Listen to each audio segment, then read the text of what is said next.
now wide receiver Tyler Brown. I'll fire away the questions whenever you're ready. Tyler, when you look at these last 2 games, just where do you feel like the offense has room to grow so far? Everywhere, honestly, man.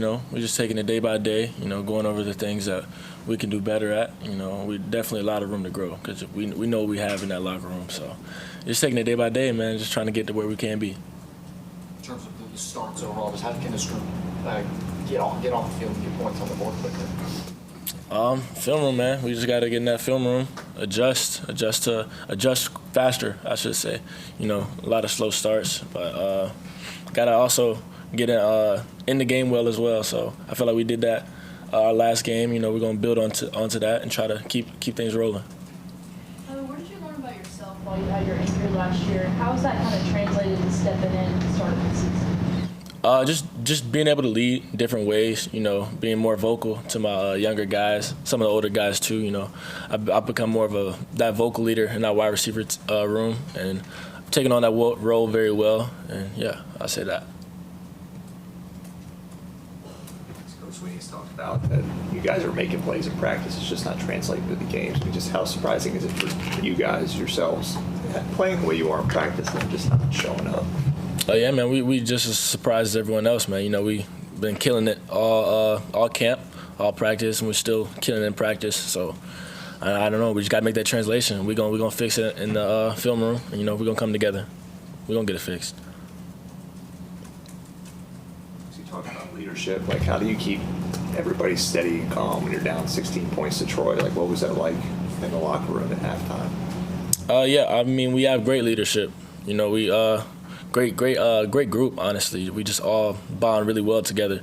We lean on each other when we most need it. So when in times like that, we don't really, no one shies away from stepping up and keeping everybody heads in the game.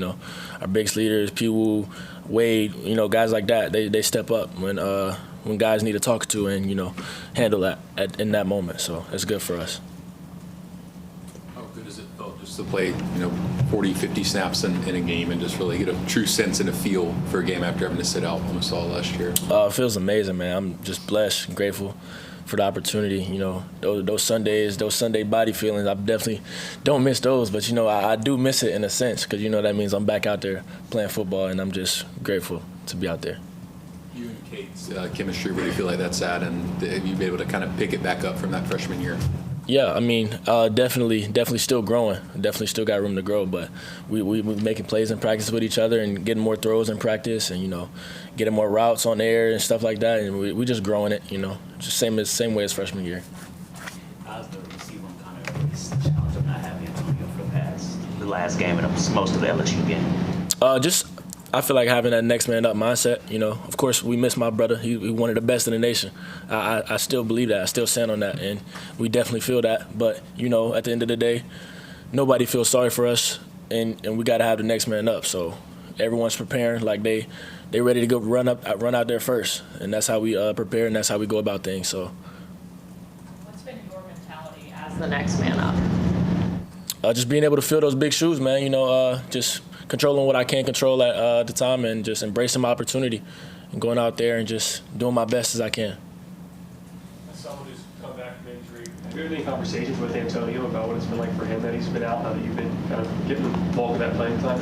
Yeah, me and Antonio talk a lot. It just comes down to some stuff I like to keep between me and him, but just very inspirational things and just personal talks and stuff of that nature. Conference game is a playoff game, and with that next man up mentality, how does that get integrated into this game as you guys head into conference play?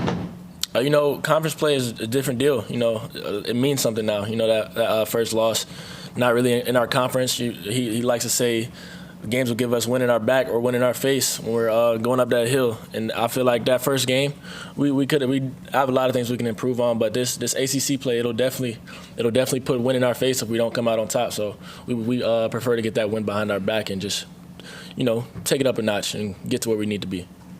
Coach Sweeney said most plays on offense, it's like 9 or 10 guys doing the right thing, 1 or 2 guys that aren't. How close do you guys feel you are to kind of locking in and just sort of starting to explode offensively when all 11 guys can pull in the same direction? Oh, really close, man. Very close. I mean, like I said, camp was great. You know, we're going out there killing it every single day. Practice is still great. We just gotta settle in. That's I think that's all it is. You know, I think this will be a great week for us to do that. You know, it being conference play. So, yeah. Your thoughts on Georgia Tech secondary? Great group, aggressive group, and a fast group, and that know how to move. So it's gonna be a great challenge. It's gonna be great play, and I just can't wait to play the guys. Are you seeing any? Because I know the guy, he's from Texas. Do you see any similarities there from what he did last year up there? Yeah. You talking about DC? Yes. Yeah.